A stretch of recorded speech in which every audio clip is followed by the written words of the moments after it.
How's Mac here, and welcome to my 2K Q&A. I'd like to thank everyone for actually helping me to reach that number. It's probably one of the biggest milestones I've actually reached in the channel.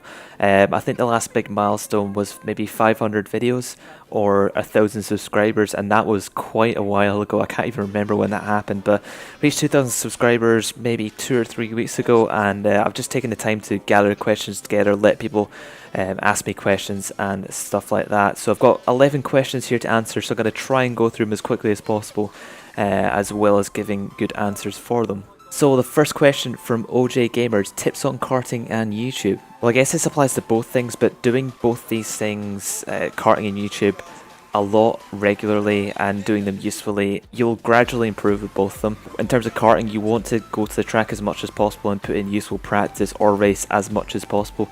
Racing with people who are quicker than you, people who are faster than you, in competitive racing is probably one of the best ways to actually get better and get quicker. I think as university started, I wasn't actually a great karter, but as university went on, I did more racing. I think it gradually improved over time, and I'm not bad at it now. I'm not like excellent, but I'm not bad. I'm definitely a lot better than I was when I started uni, which was 2 or 3 years ago. So yeah, regular racing is probably one of the best ways to improve in karting.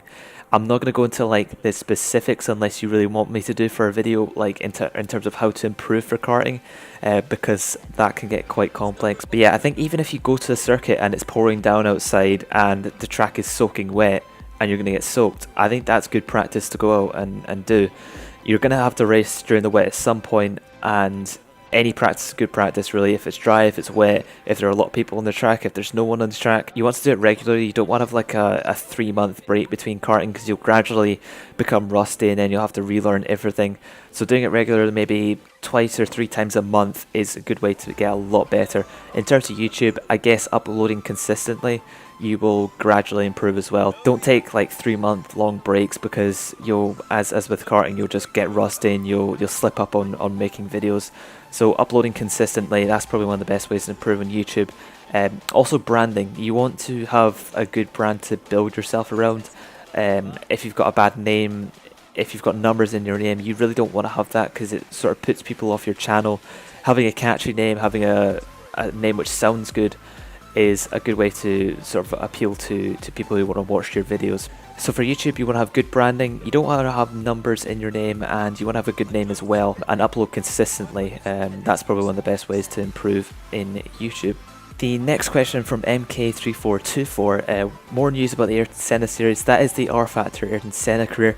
I currently got that on a bit of a break because it takes ages to record, it takes ages to do the commentary. I'm not great at doing commentary. This like Q&A will probably take like half an hour to an hour to do, even though it's probably not going to be that long, because I keep on like messing up words and messing up sentences and stuff. That's just me. I can't really concentrate when I'm doing commentary, because I can't really concentrate on many things. But yeah, it'll probably return in like a week or two. I'm most of the way through editing the British Grand Prix episode, which is at Brands Hatch, but yeah, it should be returning soon. Next question from Luka Amanovic, I think I've pronounced that right.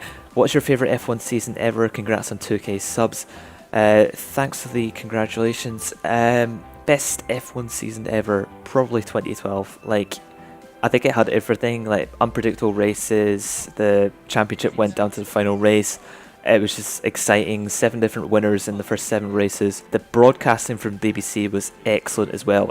It's the best, like, over an entire year I've ever seen like an F1 program be. Like, the BBC that year was brilliant. The cast in the BBC, like with Jake Humphrey heading it, you had Eddie Jordan. Who else? I think you had Martin Brundle, I think, or he might have gone to Sky at that point, but the commentators were really good as well. The BBC that year were just excellent. Then I think they went sort of downhill after Jake Humphrey left, but that year was absolutely incredible. I think the second best year probably was 2014. 2014 was a really good year in terms of racing, even though it was just the 2 Mercedes, but Hamilton, with his reliability problems, having to bring it back, sort of like he's doing it this season, was really good to watch as well. Next question from Braided2018, RFactor or iRacing?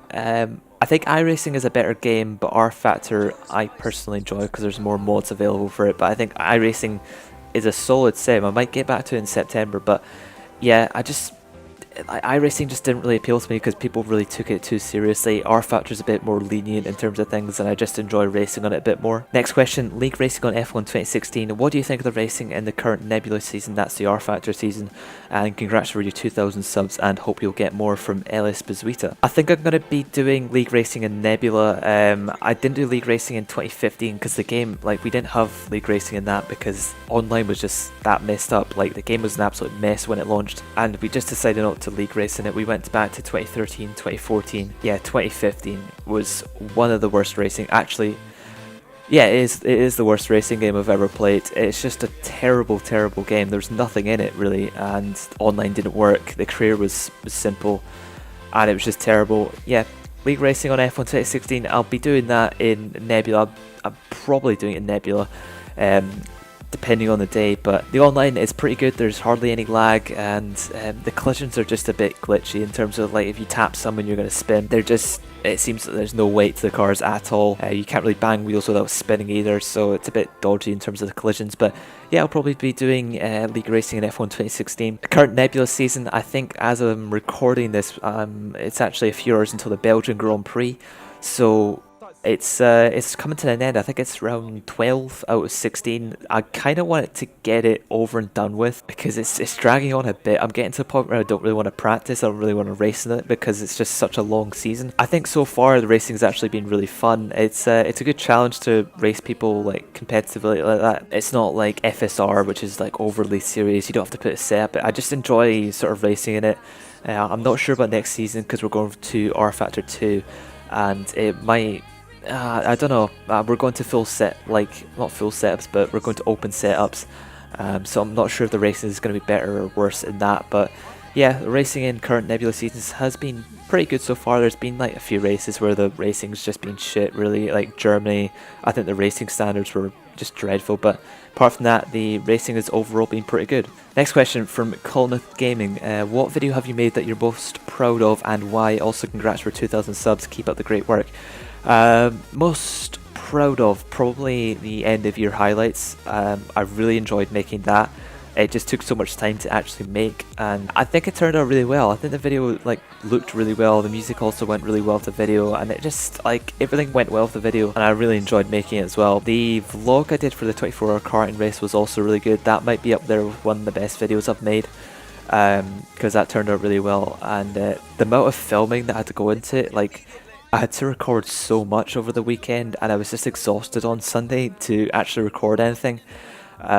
But yeah, the 24-hour racing vlog, that was really good, and the end of year highlights, that was probably the best video I've ever done. The 7th question, what do you expect for F1 in 2017? From Vinicius G. Octaviano. It sounds like a bloody Roman name. What do you expect for F1 in 2017? I don't expect the racing to be great. They're putting way too much aero development into the cars, and they're just piling more aero into the cars next year. It might be better with the wider tires, but yeah, the quicker cars aren't necessarily going to produce better racing. I think the racing currently is alright, although the dirt air is still way too much. If they'd gone with ground effect and focused on ground effect for 2017 instead of the front wings and stuff like that, it's going to be much better. But they're focusing on aero way too much. It's going to produce more dirt air, and the racing's going to be much worse. Bigger tires are also going to mean the braking distances are much shorter, so you can't really outbrake someone, because instead of braking at 100 meters, you're going to be braking at 75 meters, so you've got less time to actually get past someone. There are probably going to be more crashes because the cars are quicker. They're going to be hard to drive as well. But yeah, I don't think the racing's going to be great in F1 in 2017. The 8th question, how do you meet up with the rest of the RFactor people from JMHD11? How I got into RFactor, I basically did Nebula, the 2012 and 2013 and 2014 leagues, and about halfway through the 2013 league, I think people started to discover RFactor. Friend Craig, he set up an RFactor league which is still going. It only lasted for 7 rounds, but that sort of got me hooked on RFactor, and from there I just got into RFactor a bit more, and more people joined it, and from there I just sort of met more people who played RFactor and joined the league. Essentially, that's really how we met up. I guess we've got a Skype chat as well going with a lot of the Nebula people, so I guess we sort of keep in touch that way. But yeah, it was through the F1 2013 Nebula League, that's how I sort of met up with a few of the RFactor people, and then when we did RFactor, I met up with a few more RFactor people. The ninth question, what's your favourite RFactor mod? What's your favourite driver after Hamilton? You should do an RFactor WCP 2009 career mode from Renzo Moretti. What's your favourite RFactor mod? That is pretty hard to say because there's a lot of mods out there. The 1989 F1 mod from SRM is really good to drive. I really like I think it's like the F1 1967 mod. That's a really fun mod as well, and it's quite realistic. But I can't really pick any specific RFactor mod. Favorite driver after Hamilton has to be either Ricciardo or Verstappen. I like Vettel, but Vettel seems a little bit moany all of a sudden. Like, he just complains about everything. But yeah, Ricciardo and Verstappen, that's probably my favorite driver lineup. Like, Mercedes has a good driver lineup, Rosberg and Hamilton, but Ricciardo and Verstappen, it's just an absolute perfect lineup, and they go for overtakes as well. I like ballsy drivers because they don't hang back and they like to race people. So Ricciardo or Verstappen, not sure between those two. It's probably dead even between those. The penultimate question, how did you come up with your YouTube name? From Luca Caposa. My YouTube name basically comes from Italian, I think it's the Italian word for speed, which is Velocita with like an accent. But yeah, it's the Italian for speed. I thought it was a cool name. It sounds like velocity. Back when I was actually trying to find a name to actually put on my channel, I was sort of looking, I was typing different languages like words for speed and things like that. I really like the name. I think it's perfect for the channel. It sort of sums up what the channel is really about, just racing in general. And yeah, it's a really good name for the channel, I think. And the last question from Snapshot Zealot, favourite F1 driver? Has to be Senna. I think overall, I think he's probably a favourite F1 driver. Probably one of the best F1 drivers as well. He also said great job in 2K, thanks for that. I like your voice. A lot of people have said that they like my Scottish accent. I've got a softer Scottish accent than a lot of people in here, so yeah, thanks for that. But yeah, I think that's the Q&A over. Thanks for getting me to 2,000 subscribers. Next milestone will probably be 2,500 subscribers or 3K, which is probably quite a bit off, but thanks for watching and I will speak later.